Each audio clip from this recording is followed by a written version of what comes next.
سلام له خورشید د 11 بجو خبرونو ته ښه راغلاست.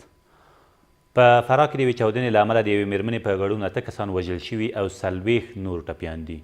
د فراه د والي ویان ناصر مهري وایي دغه پیښه نن سهار وختي نږدې 4:30 بجې د بالابلوک ولسوالۍ په فرارود سیمه کې هغه مهال رامنځته شوه چې یو 404 مسافر وړونکی موټر په یو ځای پر ځای شوي ماین وربرابر شو. ویل کېږي دغه موټر له هراته کابل ته روان و او په ټپیانو کې ښځې او ماشومان هم شامل دي. طالبانو د کندهار د خورابک سپین بولدک د سړک جوړونې کمپنۍ له 440 تښتول شویو کارکوونکو 14 تنه 2 شپې مخکې خوشي کړل.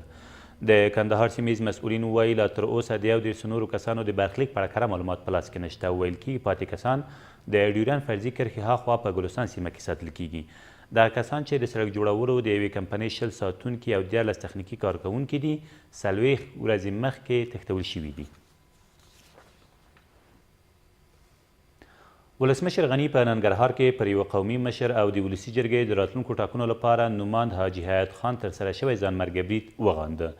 ښاغلي غني په یوه اعلامیه کې د نوموړي ټولنیز خدمتونه او سولیز هڅې د قدر وړ وبللې او زیاته یې کړه چې د افغانستان دښمنان د ترور، وحشت، زور او تاوتریخوالي له لارې د هیواد د آبادۍ او پرمختګ لپاره د افغان ولس پیاوړي هیلې نشي کمزوري کولی.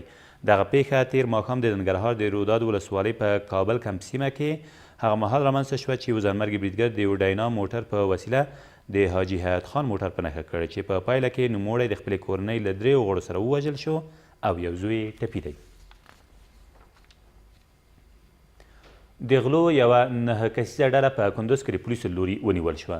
د کندوز امنیه قمندان وایي دغې ډلې تر دې مخکې د کندوز تخار، کندوز شیرخان بندر او کندوز بغلان پر لویو لارو مسافر لوټل چې بلاخره تېره شپه د کندوز ښار د لومړۍ امنیتي حوزې له شاوخوا سیمو نیول شوې ده. ویل کېږي د یادو کسانو دوسیې به ډېر ژر عدلي او قضایي بنسټونو ته وسپارل شي. د صندوقلي او مزار شریف د نفتي بلاکونو د موندنې او تولید د ویش تړون د تعدیل هوکړه لیک لاسلیک شو. دا هوکړه لیک تېره ورځ د کانونو وزارت او کنسرسیوم افغان تاجک ترمنځ لاسلیک شوی دی.